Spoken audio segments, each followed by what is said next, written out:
액션으로 가득한 할리우드 영화에서 비행기 옆구리에 구멍이 나면서 모두가 공포에 질리는 장면 본 적 있나요? 물건이 사방으로 날아다니고 사람들은 간신히 자리에 앉아있을 뿐이죠. 현실에서는 비행기 기체에 작은 구멍이 난다고 해서 그렇게 큰 소동이 벌어지진 않을 거예요. 하지만 실제로 지붕의 절반이 사라진 비행기를 착륙시킨 조종사에 대한 놀라운 이야기를 들려드릴게요. 믿어지시나요? 이 비행은 매우 험난할 테니 안전벨트를 꼭 매세요. 1988년 4월 28일 알로하 항공 소유의 보잉 737기가 호놀룰루로 향하는 힐로 국제공항을 이륙했습니다. 이 비행 전에 이미 호놀룰루에서 힐로, 마우이, 카우아이까지 3번의 짧은 비행을 한 적이 있었어요. 그날은 모든 것이 차가웠고 날씨도 쾌청하고 잔잔했습니다. 비행 내내 순조로울 것 같았어요. 비행의 기장은 로버트 쇼스 타이머, 부기장은 매들린 톰킨스였는데 두 사람 모두 보잉 737 기종으로 수천 시간의 비행 경험을 쌓은 숙련된 조종사였습니다. 이른 아침 호놀룰루에서 이륙하기 전 매들린은 정기적인 비행 전 점검을 마친 후 모든 것이 정상이라고 말했어요. 오후 11시에 호놀룰루에서 이륙해서 마우이를 거쳐 힐로로 향했습니다. 힐로에 도착했을 때 그들은 조종석을 떠나거나 외부에서 비행기를 확인하지 않았습니다. 의무사항도 아닌데 신경 쓸 필요가 있었겠어요? 오후 1시 25분, 비행기는 95명이 탑승한 채 왕복의 마지막 구간을 향해 이륙했습니다. 승객 89명, 조종사 2명, 승무원 3명, 그리고 조종석의 관찰자석에 앉은 FAA 교통관제사 1명이 탑승했어요. 비행기는 평소처럼 이륙해서 아무런 문제 없이 순항고도인 24,000피트에 도달했습니다. 하지만 카울루이에서 약 42km 떨어진 지점에서 상황이 완전히 엉망이 됐어요. 윙 하는 큰 소리와 함께 균열이 발생했고 조종사들은 귀가 먹먹할 정도로 큰 바람이 몰아치는 소리를 들었습니다. 알고 보니 왼쪽 지붕의 작은 부분이 느슨해져 비행기가 폭발적으로 감압된 거였어요. 설상가상으로 감압으로 인해 연쇄 반응이 일어나 비행기 지붕의 거대한 덩어리가 완전히 찢어졌습니다. 이렇게 떨어져 나간 부분은 길이가 약 5.6m에 달했어요. 조종석에서 앞날개 부분까지 비행기를 덮고 있던 피부의 일부였죠. 조종사들은 재난이 발생했을 때 무슨 일이 벌어지고 있는지 전혀 알지 못했습니다. 당시 비행기를 책임지고 있던 부기장은 갑자기 머리가 뒤로 꺾이는 느낌을 받았고 회색 단열재와 파편이 토네이도처럼 조종석 주위를 날아다니는 걸 목격했어요. 한편 기장은 주위를 둘러보다가 조종실 문이 보이지 않고 1등석 천장 대신 하늘을 똑바로 쳐다보고 있는 것을 보고 충격을 받았습니다. 비행기가 좌우로 기울기 시작하면서 제어가 어려워졌어요. 조종석에 있던 승무원들은 재빨리 산소 마스크를 착용했고 기장이 비행기에서 조종권을 인수했습니다. 그런 다음 기장은 마우이 섬에서 가장 가까운 공항을 향해 비상하강을 시작했어요. 다행히 모든 승객이 착석했고 안전벨트 착용 표지판이 켜져 있었기 때문에 대부분의 승객이 안전벨트를 착용하고 있었습니다. 안타깝게도 3명의 승무원은 방심했어요. 그중 1명은 구멍 근처에 있다가 비행기 밖으로 끌려 나갔습니다. 나머지 2명은 바닥으로 튕겨져 나갔고 그중 1명은 머리를 세게 부딪혀 의식을 잃었어요. 3번째 승무원은 승객을 돕고 진정시키려고 노력했습니다. 동시에 조종사들은 필사적으로 항공교통관제소에 문제가 발생했음을 알리기 위해 노력했어요. 하지만 소음이 시끄러웠고 산소 마스크를 착용하고 있었기 때문에 조종사들 사이에서도 의사소통에 문제가 있었습니다. 그들은 서로를 이해하기 위해 수신호에 의존해야 했어요. 게다가 자신들의 메시지가 관제센터에 잘 전달됐는지도 확신할 수 없었습니다. 비행기의 제어 장치가 제대로 작동하지 않아 기장이 비행기를 조종하는 일은 더욱 힘들어졌어요. 부기장은 기장을 돕고 관제탑과 통신하기 위해 최선을 다하고 있었습니다. 비행기가 고도 14,000피트까지 내려간 후에야 관제탑은 마침내 조난 신호를 수신하고 즉시 비상 착륙 준비를 시작했어요. 하지만 관제탑은 이런 상황에 대비하지 못했습니다. 사실 관제탑은 응급 상황이 발생했을 때 다른 일반인들이 하는 것처럼 911에 전화해야 했어요. 문제는 관제탑이 상황의 심각성을 이해하지 못했고 승객과 승무원에게 의료 지원이 필요하다는 사실을 파악하지 못했다는 거예요. 승무원이 급격한 감압만 보고하고 전체 상황을 자세히 설명하지 않았기 때문이죠. 비행기는 매우 엉망이었지만 기장은 비행기를 안전하게 착륙시키기 위해 최선을 다하고 있었습니다. 공항을 향해 하강할 때 기장은 부기장에게 랜딩 기어를 내리라고 명령했지만 표시등이 켜지지 않았어요. 또한 비행기는 활주로에 접근하면서 왼쪽 엔진에 문제가 생겨 고장이 났습니다. 이러한 문제에도 불구하고 기장은 작동 중인 엔진의 역추력을 이용해 비행기를 착륙시키려고 했습니다. 어렵고 위험한 작업이었지만 비행기는 활주로에 무사히 착륙했습니다. 그런 다음 승객과 승무원은 비행기에서 대피했어요. 모두가 살아남은 것은 기적이었지만 65명이 부상을 입었어요. 날아다니는 비행기 파편과 기체 조각에 맞았기 때문이죠. 안타깝게도 지상직 직원은 상황의 심각성을 인지하지 못했고 부상당한 승객에게 즉각적인 의료 지원을 제공할 수 있는 충분한 자원을 갖추지 못했어요. 첫 번째 구급차는 비행기가 착륙한 지 7분 후에 도착했는데 이는 이상적인 시나리오가 아니었습니다. 게다가 섬 전체에 구급차가 2대밖에 없어 부상자를 모두 수용할 수 없었어요. 결국 승객들은 병원으로 이송하기 위해 투어밴을 이용해야 했습니다. 다행히 전직 구급대원이었던 2명의 운전자가 활주로에서 부상자들에게 즉각적인 응급처치를 실시했어요. 그 사이 공항 정비사와 사무실 직원들은 밴에 탑승한 승객들을 4.8km 떨어진 병원으로 이송했습니다. 혼란스럽고 스트레스가 많았던 상황에도 불구하고 중상을 입은 사람은 8명에 불과했지만 나중에 모두 완전히 회복됐어요. 하지만 비행기는 상태가 매우 좋지 않았고 감압 사고로 인한 스트레스를 감당할 수 없었던 건 당연한 일이었어요. 기체의 나이는 문제가 되지 않았지만 이착륙을 너무 많이 경험한 탓에 기체 상태가 좋지 않았습니다. 염분이 많고 습한 환경은 손상을 더욱 가중시켰고요. 비행기는 일정 횟수의 비행 주기를 견딜 수 있도록 설계됐는데 이 비행기는 그 주기를 훨씬 초과했습니다. 대부분의 비행이 짧은 국내선이었기 때문에 설계된 횟수보다 훨씬 더 많이 이륙해야 했어요. 이 때문에 결국 비행 중 지붕이 떨어져 나간 거죠. 비행기는 상태가 좋지 않아 수리가 불가능했고 공항에서 바로 해체해야 했습니다.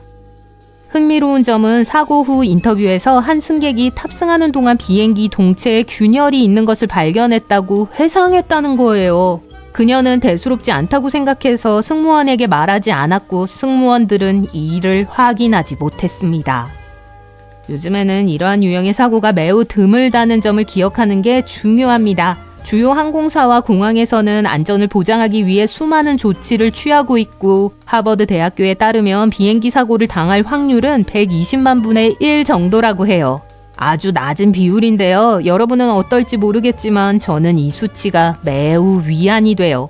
비행기 지붕이 벗겨지는 등의 사고가 발생하더라도 조종사가 비상 상황에 대처하는 훈련을 받았고 안전하게 착륙할 수 있다는 사실을 알면 안심할 수 있죠. 누군가 실수로 비행기 문을 열면 어떻게 될지 궁금하신 적 있나요? 상황이 좋게 끝나진 않을 거예요. 아무튼 적어도 아주 위험할 겁니다. 더 구체적으로 말하자면 곧 기내의 산소가 부족해질 거예요. 하지만 다행히도 그 누구도 실수로 문을 열 수는 없습니다. 내부와 외부의 압력 차이로 인해 문을 열려면 엄청난 힘이 필요하기 때문에 거의 불가능해요. 비상시에는 문이 저절로 열리도록 설계되어 있습니다. 안전과 관련해서 이착륙 시 승무원은 기내 조명을 어둡게 합니다. 이렇게 하면 비상시 모든 것을 더 선명하게 볼 수 있기 때문이에요. 눈이 어둠에 익숙해지면 대피하기가 더 쉬워져요. 이제 파일럿에 대해 알아봅시다. 그들은 항상 멋진 선글라스를 착용하죠.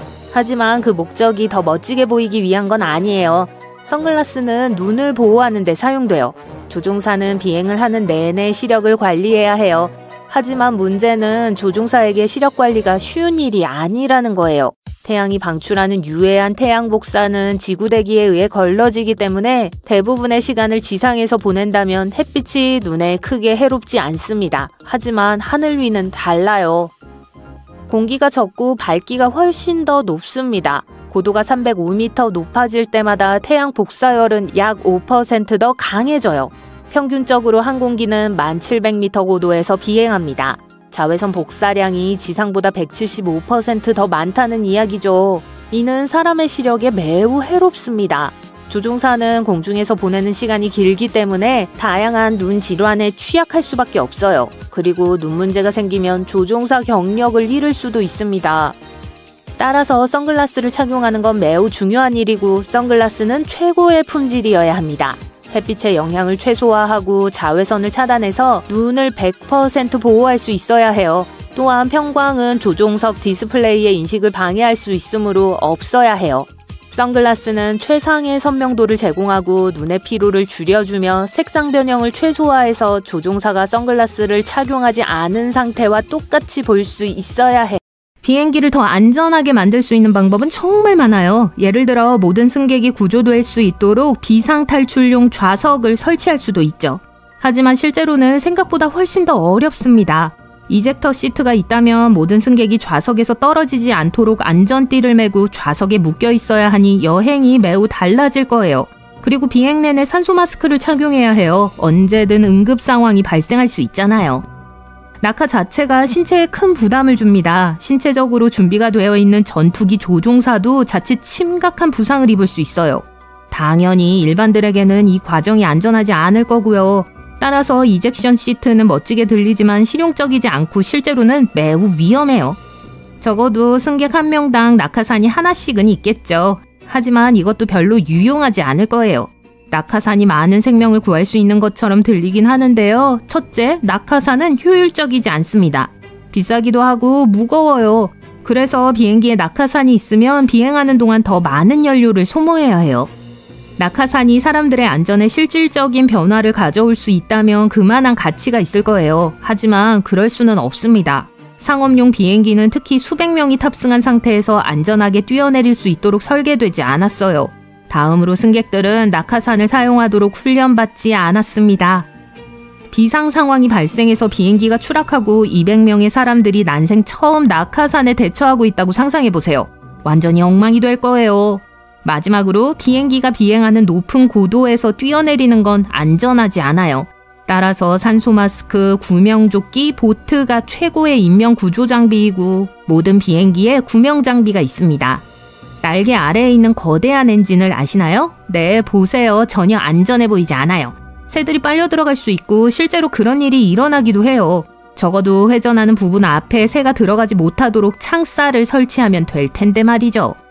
엔진은 엄청난 양의 공기를 빨아들이는데 이는 엔진이 제대로 작동하는데 매우 중요한 요소입니다. 더 많은 공기를 삼킬수록 더 많은 공기가 압축되고 연료와 혼합되어 연소되죠. 그러면 반대편에서 더 많은 공기가 밀려나와 비행기를 계속 움직이게 합니다.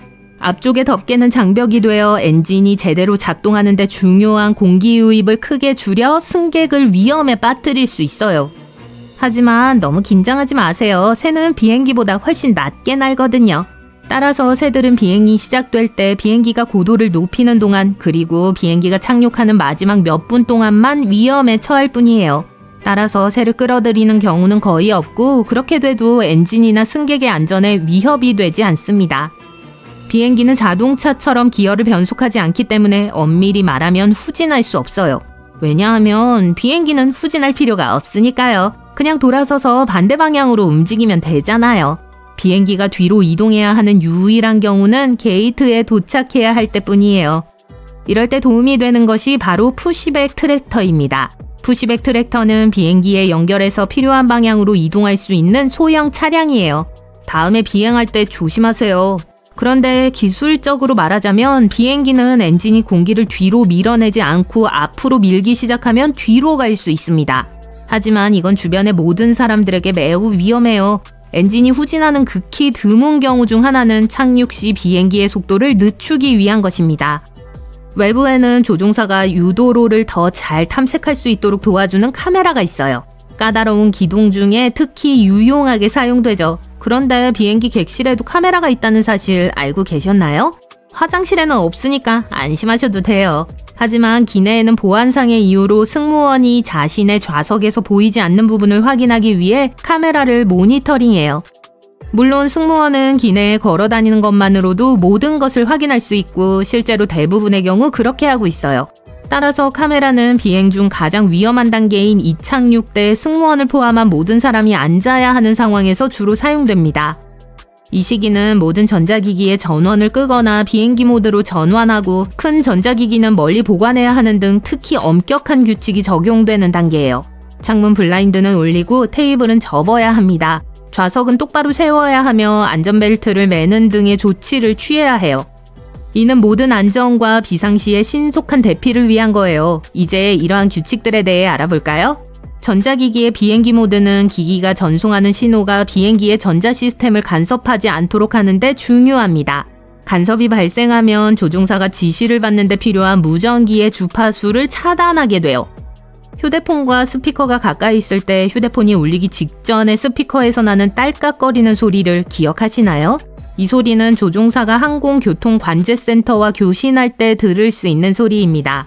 노트북과 같은 대형기기는 비상시 기내에서 빠르게 탈출해야 할 때 장애물이 될 수 있어 치우는 것이 중요해요.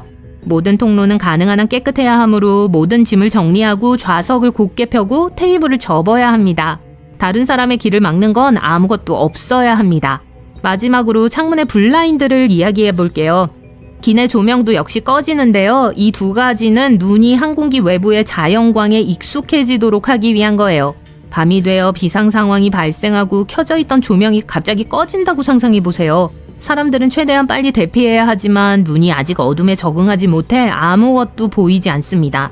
이렇게 되면 모든 사람의 대피 속도가 느려져요. 실내 조명이 꺼지면 사람들은 어둠에 익숙해져서 더 빨리 대피할 수 있겠죠. 블라인드도 마찬가지예요. 낮에 블라인드를 올리면 사람들은 외부의 빛에 익숙해져 더 빨리 대피할 수 있습니다. 또 다른 이유는 착륙 중에 블라인드를 올리면 외부에 있는 사람들이 비행기 내부에서 무슨 일이 일어나고 있는지, 예를 들어 화재나 연기가 있는지, 정확히 어디에 있는지 등을 볼 수 있기 때문이에요. 이렇게 하면 대피 과정을 더 잘 계획할 수 있습니다. 또한 비행기의 일부 창문 위에 검은색 삼각형이 그려져 있는 것을 보셨을 거예요. 이 삼각형은 비행기 날개가 가장 잘 보이는 좌석을 표시한 거예요. 비상 상황에서 승무원이 엔진, 슬랫 또는 플랩을 점검해야 하는 경우 가능한 한 빨리 해당 지점을 찾아야 하기 때문이에요. 이 작은 삼각형은 비행기 승무원에게 많은 시간을 절약해줘요. 우리는 응급 상황에 대해 많이 이야기하지만 실제로는 자주 일어나지 않아요. 비행기를 타는 것보다 자동차를 운전하는 것이 더 위험하고 우리 대부분은 매일 자동차를 타기 때문입니다. 그럼에도 불구하고 비행에 대한 두려움은 여전히 존재하며 사람들은 미신에 빠질 수 있어요. 많은 문화권에서 13번은 불운한 숫자로 간주되기 때문에 해당 목적지로 자주 운항하는 항공사에서는 13번열을 생략하기도 합니다. 사소한 일이지만 13열에 앉게 된 불안한 승객들을 조금이라도 안심시킬 수 있어요. 이탈리아나 브라질과 같은 다른 문화권에서는 17번이 불운의 숫자이며 일부 항공기에서는 13열과 17열이 모두 없는 경우도 있어요. 중국행 비행기의 경우 14열을 생략하는 경우가 많습니다.